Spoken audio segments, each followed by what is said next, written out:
Cruise news time. Well, the crew vaccination program continues to roll on. Another city, another cruise line. Exciting stuff. And a big question that I'm getting asked, well, several questions. What's the deal with the Florida governor? What about HIPAA? And will I cancel my cruise in June? Let's talk about it.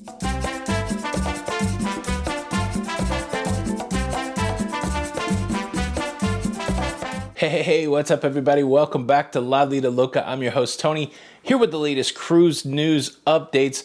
Kind of got a hodgepodge of a show today. I've got some cruise news. I want to answer some questions from the comments, and then I want to speak specifically about what my plans are for my cruise that I have scheduled in June. Am I still going to go on that cruise in light of everything that's breaking off for the U.S. cruise scene? That cruise is going to go out of Nassau. Should I cancel it and then just go out of the U.S. sometime later? So let's talk some cruise news. Very exciting cruise news yesterday that Port Canaveral has started vaccinating crew members on cruise ships to get the cruise restart going here in the U.S. Accompanying that news was also the news that starting Monday, they will be doing the same thing in Galveston. And now we have even more news. Yesterday, Port of Miami started vaccinating crew members on cruise ships that were docked there. This looks like it's going to be a trend where possible, where vaccines are available, where crew members are in port.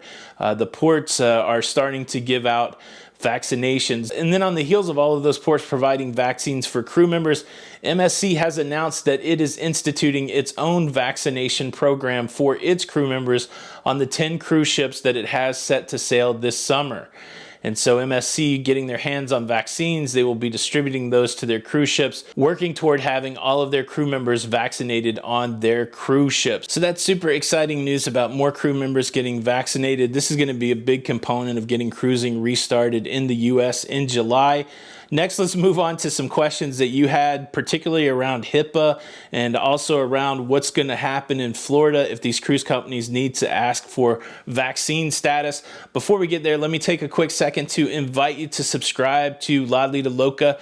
Be a part of the locafam. Be a part of this virtual cruising community. It's easy. It's free. If you don't want to miss out, please consider subscribing with the notification bell on.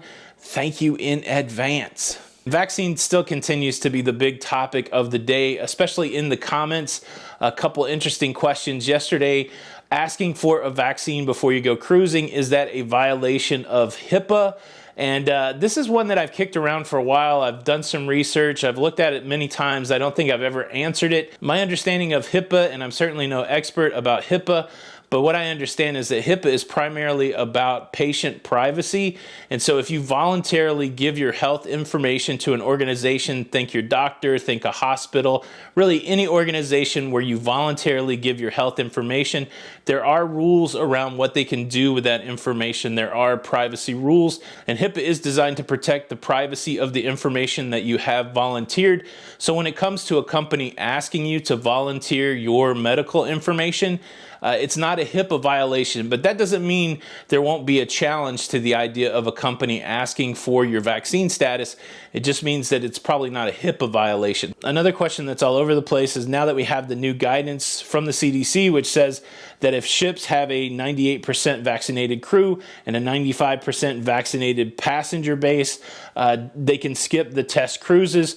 A lot of people are saying, well, what does that mean for Florida? The major cruise ports are in Florida. We know that the governor in Florida wrote an executive order prohibiting businesses from asking for vaccine status.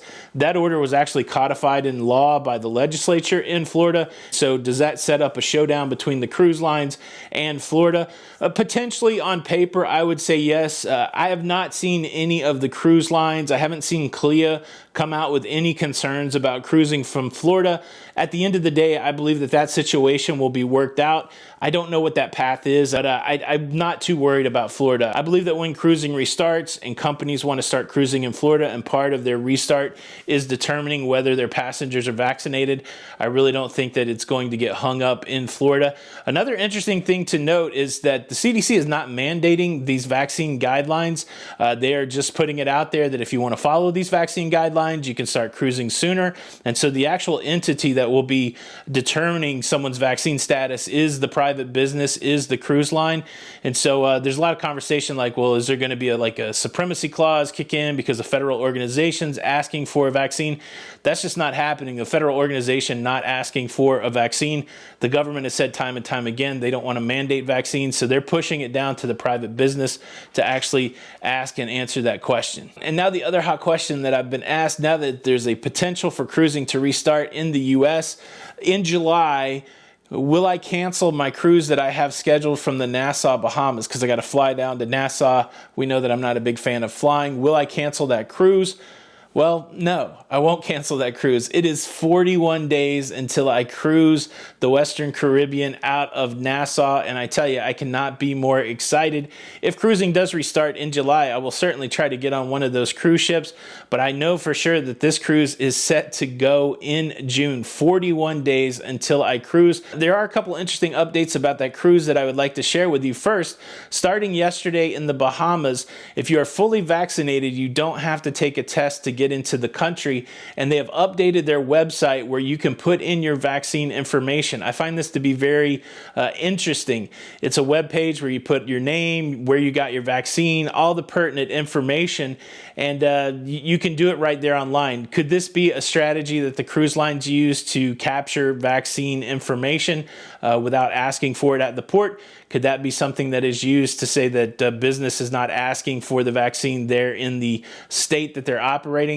I don't know. That'll be interesting. And then the other interesting thing is a lot of the prices are going down for excursions on my cruise. So I don't know if my cruise is 100% sold out yet, but certainly the excursions are a lot less expensive than they were when I first started booking my cruise.